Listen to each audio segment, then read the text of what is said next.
करते हैं ना, उसके बाद हम आ जाएंगे नीचे ये चीज़ें वो पढ़ेंगे। अदद किसे कहा जाता है? आपके पास रजिस्टर्ड है बाल पेन भी। अदद, देखो अदद की तारीफ क्या है? इल्मी मीरास का जो अदद होता है ना, इल्मी मीरास वो अदद नहीं होता जिस तरह इल्म रियाजी में स्कूल में आप पढ़ते हैं कि एक को डिजिट, हम इसको डिजिट कहते हैं। क्या कहते हैं अदद को? डिजिट कहते हैं ना। डिजिट वहां पर क्या है? एक डिजिट है कि नहीं है? लेकिन इल्मी मीरास में एक अदद नहीं है, डिजिट नहीं है, एक को आधा। क्योंकि इल्मी मीरास में अदद की तारीफ पहले आप देखें, तारीफ इस तरह है कि निस्फ़ मजमूअल हाशियतैन अल मुतक़ाबिलैन, के हाशियतैन जो दो अदद जो किनारे पर होंगी उनका जो मजमूआ होगा और उस मजमूए का जो आधा होगा उसको हम क्या कहेंगे? अदद कहेंगे। मेरी बात गौर से सुनो। आप एक काम करें, आप 3 लिख दे। तीन अदद है। 3 क्या है? आप एक काम करें, 3 अदद की तारीफ ये है कि निस्फ़ मजमूअल हाशियतैन, यानी किनारे पर अतराफ में ये 2 अदद वाक़े हैं, उनकी मजमूई का जो आधा होगा ना उसको हम अदद कहेंगे। लिहाजा उस वजह से एक अदद नहीं बन सकता। 2 अदद है, 3 है, 4 है, 5 वगैरह है, एक नहीं। वो किस तरह? आप एक काम करें, आप लिख दे 2 लिख दे। 2 आपने लिख दिया। 2 से पहले क्या आता है? 1। तो आप 2 लिख दो। 2 की नीचे आप 1 लिख दे। 2 की नीचे आपने क्या लिख दिया?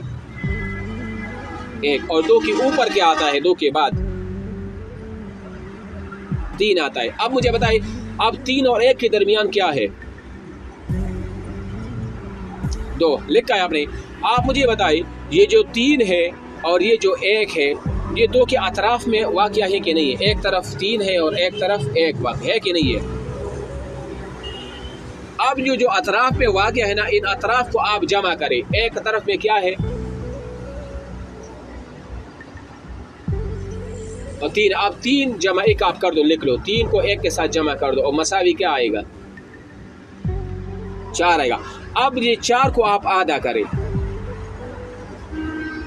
तो देखो 3 और 1 के दरमियान क्या है? तो इस कमरे के जो अतराफ होते हैं, अतराफ को जब हम जमा करेंगे और उस जमा का जब आधा होगा, अगर आधा वही निकल आया जो उसके दरमियान में था, अब दरमियान में कौन सा आदत था?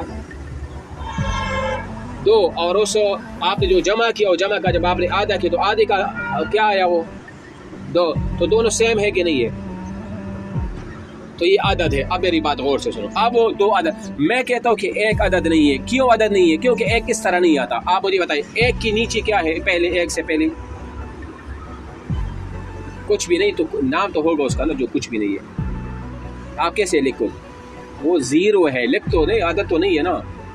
आप 1 लिख दो, 1 के नीचे आप 0 लिख दो और 1 के ऊपर क्या है?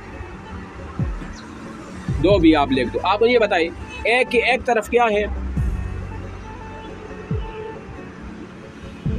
आप 2 को 0 से जमा कर दो। आप लिखो 2 जमा 0, आप लिख दो, क्या आएगा? 2 का आधा क्या बनता है? 1 बनता है। तो आप मुझे ये बताइए, यहाँ पर निस्फ़ मजमूअल हाशियतैन, अब आप मुझे ये बताइए कि ये 2 के साथ 0 क्या जमा हुआ है? नहीं हुआ है ना। तो अदद तो हमने उसी को कहा था कि हाशियतैन यानी जो अतराफ में है उनको जब हम जमा करेंगे और जमे का आधा होगा तो अदद होगा। तो यहाँ पर 2 को हम किससे जमा करें? 0 के साथ तो जमा हो ही नहीं सकता। तो जब नहीं हो सकता तो इसका मतलब कि 2 का आधा जो आएगा, मतलब 2 अदद है, 2 की नीचे अदद नहीं है, तो 2 का जो आधा होगा वो क्या होगा? वो आधा होगा। वो क्या होगा? उसको हम निसफ कहेंगे, उसको हम अदद नहीं कह सकते। उसको हम क्या? अदद नहीं कहे। तो 1 अदद नहीं है। क्यों अदद नहीं है? आपको अगर कोई सवाल करे तो आप कहोगे सर इसलिए अदद नहीं है कि ये जो हाशियतैन का जो मजमूआ है ना, जो 0 और 2 है, हमने उसको जमा किया लेकिन 0 तो जमा हो ही नहीं सकता, क्योंकि 0 आप 2 0 0 3 0 0 इसी तरह आएगा ना। तो इसलिए वो अदद 1 को अदद नहीं है। तो 1 को हम डिजिट नहीं कह सकते, उसको हम अदद नहीं कह सकते इल्मी मीरास के इस्तिलाह में। ये समझ आ गई आपको? अच्छा जी, अब आप आ जाए फुरूज़ मुक़द्दरा की 2 किस्में। अव्वल नंबर 1 है निसफ़ रुबा सुमन। निसफ़ का मतलब है आधा, रुबा का मतलब है चौथाई, सुमन का मतलब है 8वां यानी 1/8, और दूसरा जो हिस्सा है वो ये है सुलुसान यानी 2/3 जैसे 2/3, सुलुस 1/3 जैसे 1/3, और सुदस चट्टा यानी 1/6। ये हम पढ़ेंगे। इसको सिर्फ अव्वल पहले को कहा जाता है और दूसरा सिर्फ सानी है, असहाब फ़राइज़ वगैरह, ये हम कल पढ़ेंगे। इस चीज़ को आप याद रखें, अदद की तारीख जो मैंने आपको बताई है इस चीज़ को भी आप याद करेंगे, ठीक है ना। आज इतना ही काफ़ी है। बाकी जो दूसरी क्लास होगी वो जब वो दूसरी भी आएगी तो फिर हम 11 बजे या जो टाइम में होगा उनसे आप रब्ता करें तो फिर 11 बजे वो क्लास ले लेंगे, ठीक है।